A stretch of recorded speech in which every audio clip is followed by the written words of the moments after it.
Hi, Lindsay McCracken, presenting Module 16, my case study on missing Booster Club funds. In this instance, what's happened is that there's $50 presumed missing from a bag of money that was collected at an admissions gate for a basketball game. There's a mom in the community who frequently volunteers, and her daughter has won a trip to participate in the holiday parade in New York for her all-state cheer. And the mom asked the principal for PTA funding to fund her trip, and the principal said no. What I know under Category 1 for problem identification and analysis is that George Washington Middle School is located in an older area of a large city. It has about 450 students, which is not large for a middle school in this area. Over the past 10 years, not only has student population been increasing, but socioeconomic status as well. And many parents from the community work at a local textile mill. Even though they have a low income, community involvement is strong. Parents frequently volunteer at athletic events, after school events, to be reading buddies. It seems like parent involvement is strong, and that's a really positive thing. Daniel Stevens is the current principal, and he works well with different parent groups, and that's a good thing because he relies on them a lot due to his lack of an assistant principal. Mrs. Alice Bowman was one of his frequent volunteers, and she has 3 children in the school district. Her daughter has recently been recognized for all-state cheer and was invited to participate in a cheerleading parade in New York. Her parents asked PTO to sponsor the trip, and they did all of the research involved, and they got it down to a pretty manageable seeming price, but the principal said no, saying that PTA funds were typically used to benefit the majority of students and not just singular students. At the next home basketball game, Mrs. Bowman was working gates collections, and $50 appears to be missing. The reason it appears to be missing is that Mr. Stevens had spoken to a man that night who said he paid with a $50 bill, but the bill wasn't in the bag. So Mr. Stevens clearly had been looking for that. There were also 10 tickets that were marked as torn, with the amount of them totaling $50. What I need to know for this situation is who else was collecting admissions money.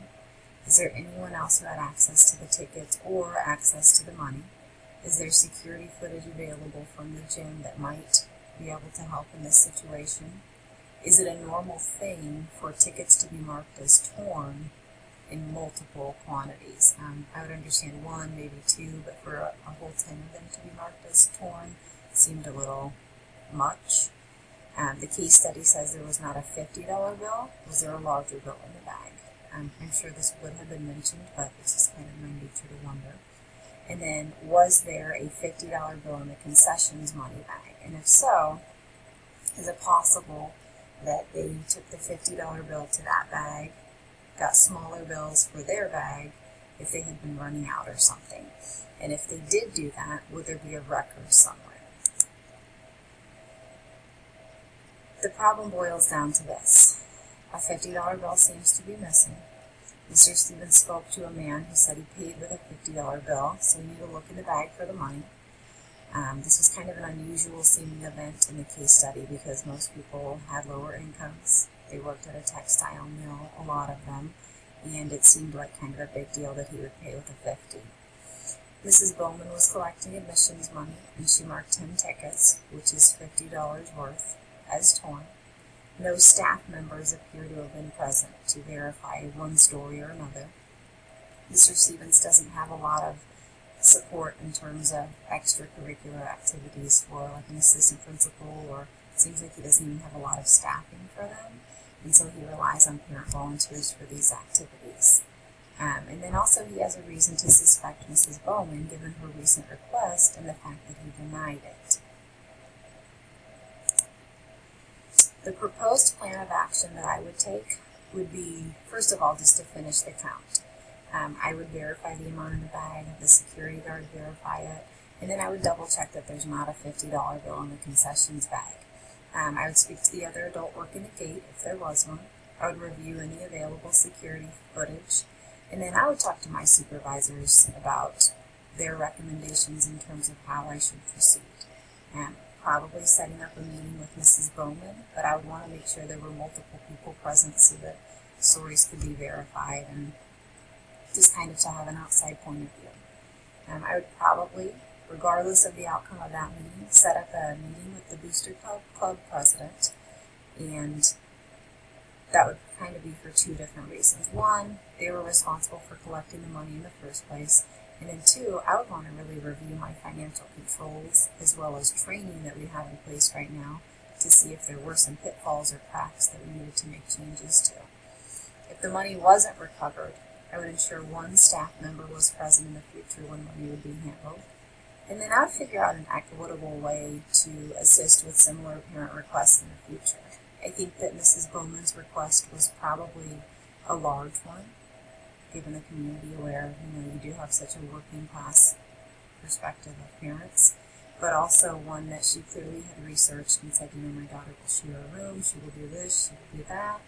And I can't imagine that it was the only request that's like this that Mr. Stevens will or would get. My strategies for implementation, I think personally I would assume that she's innocent until proven otherwise, especially after I really analyzed this case. I would want to be sure to interview and discuss the matter in a non-threatening way with each person involved, whether it was her or the other person working the gate, and I would try to have another person present at each meeting. I would want to obtain as much information as possible from all of my resources. I would meet with my supervisors, my district finance people to see what perspective and advice they could bring. And then from there, depending on how things came out, I would really look at my policies in place. Are there controls that I need to revise currently?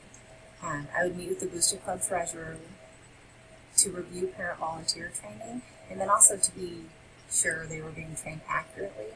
But also I would make that a regular thing. It seemed like in this case study there were multiple places where Mr. Stevens just assumes that things will go well, and maybe in reality those things needed to be revised. And then finally, I would develop a plan with the Booster Club, parents, and district level input to assist parents with future requests that pertain to individual students, because again, I don't think this will be the last. For resolving the issues based on promoting the success of all students. First of all, I think that financial controls, as I mentioned a minute ago, should be reviewed. I know they should be reviewed and revised regularly, and it seems like maybe in this case there hadn't been that review in place. In the case report, Mr. Stevens assumed a couple of things. One, that reliable parents made it unnecessary for him to closely supervise volunteers, and two, that pre-numbered tickets and an inventory in concession made it kind of difficult for funds to be mishandled. But it seems like, and I'll go into them a little bit more later, there were some other things in place that might let them be mishandled. For me, I would want to know, when is the last time the procedures have been reviewed? Who's in charge of parent training and what exactly does it include? And then what is his definition of reliable parents? Could the money have been put in the wrong place in the bag and then handed out as change? That's one question that I had. Because the socioeconomic status of students has been declining over these years, there should be a plan in place to assist them. I know that in my community, we have different funds going on for kids, some sponsored by businesses, none by the school, but I've seen things. We live in a Donors Choose or a GoFundMe era now, so I think it's easier to find funding for things like this. And then, while the principal is correct in stating that the PTA monies are typically raised to support projects that benefit everyone, I think that PTA could either set aside or kind of develop a maybe scholarship or an assistance fund for activities like this. And it wouldn't maybe have to cover the whole thing, but maybe just a small portion of it. Like, this is what we can assist you with, and then the student and parent could go to other places to find extra financial assistance. And then as a parent who frequently volunteers her time, Mr. Stevens could have suggested to her setting up that private collection, maybe an outside club, maybe a business, maybe a community organization, because we can't run them through school. And then it was clear in the case study that everyone was proud of Lucy. So my question was, could they raise the funds for her to go? On debriefing the problem by reflecting on what I was thinking, feeling, and valuing, I think the biggest thing that comes to my mind is that I value being able to trust people, and I seek to find the good in people always. And so I really wondered what happened to the money. If it was truly missing, was it stolen, or was it simply mishandled? I think that if she was a person who would consider stealing, maybe that would have just been her go-to plan, and it didn't seem to have been. As the population and the socioeconomic status was on the decline, it was refreshing for me to see that parent volunteerism was high still. I've worked in a lot of low-income communities, and we didn't really see that. So it was clear that Mr. Stevens had gone out of his way to instill that in parents. And then I was nervous about statements where parents were volunteering, and it said basically they were counting the proceeds of fundraisers as well as for gate and concession workers. What involvement do school and district employees have here? And then I was surprised that the principal felt it unnecessary to closely supervise them. And I wonder if part of that was that they did have just such an open, trusting relationship. But I know that many districts now have a policy in place where if there's money, it has to be a staff member present. So I wondered if this was in place then. If they only participate in a few sports and they only have 8 spots open on cheer, are there other activities for students? Success for All brings with it an obligation to provide a place for success in a variety of areas as well, and it seems like theirs was limited. Should parents who volunteer be recognized or have reduced fees associated with certain activities? And then finally, Mr. Stevens was clearly proud of Lucy, but he didn't provide an alternative, so he just said no. It made me wonder if a procedure will be put in place in the future to assist families when needs like this arise. For my reflection, I think as a school year it's important to demonstrate not only that you know and understand the procedures, but if you see a place where they need revision, or if you see a place where you need support, you need to advocate for that. It's important to treat all stakeholders as though their involvement matters and let them share what they think is the best practice in any given case. As an administrator, it's important to never make assumptions. This is frequently when mistakes happen, and I think this may have happened to Mr. Stevens. And then finally, define success for students and do what it takes to get them there. Academic success, social success, just all over success, and support them in any way you can. Component 1. In this case study, I mentioned this before, but it was assumed that parents didn't need to be closely supervised. I think even school staff should be involved, and that all workers should be closely supervised to ensure financial security. In a small school with declining enrollment, no funding can be afforded to be lost. Secondly, Mrs. Bowman seemed to just hand him a money bag. Before taking the money, they probably should have counted it together and discussed the torn tickets. Damaged tickets should have to be turned in as a proof of loss. I know that we keep our money in locked boxes, not bank bags, and it seems that the bank bag would kind of almost leave an opening for making a mistake when you were taking bills out. And then while he did count the money in front of the security guard, in the text it read that he followed his usual routine, and it seemed as though he wasn't counting it in a locked room, but somewhere else. And so obviously there shouldn't be a usual routine when it comes to handling money. Component 2. He denied the request to have the PTA fund Lucy's trip because it wasn't appropriate for the PTA to expend limited resources on behalf of one student. So I think that shows he is seeking social learning success for all. And again, I think he needs a plan to help when this does come up. Parents frequently volunteer at school events, even working feverishly in a concession stand. So obviously he's worked hard to build these relationships and help parents understand the importance of this. And then the activities mentioned in the case seem limited. 3 sports, 8 cheer spots. He does seem proud of Lucy, but I wonder what other support is in place here.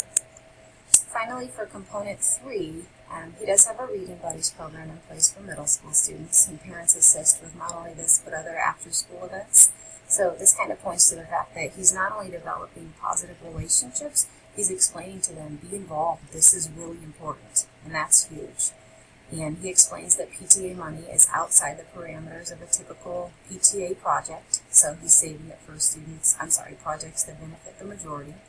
And then I think really with a few more policies like this in place, he'll be able to provide even more support for students.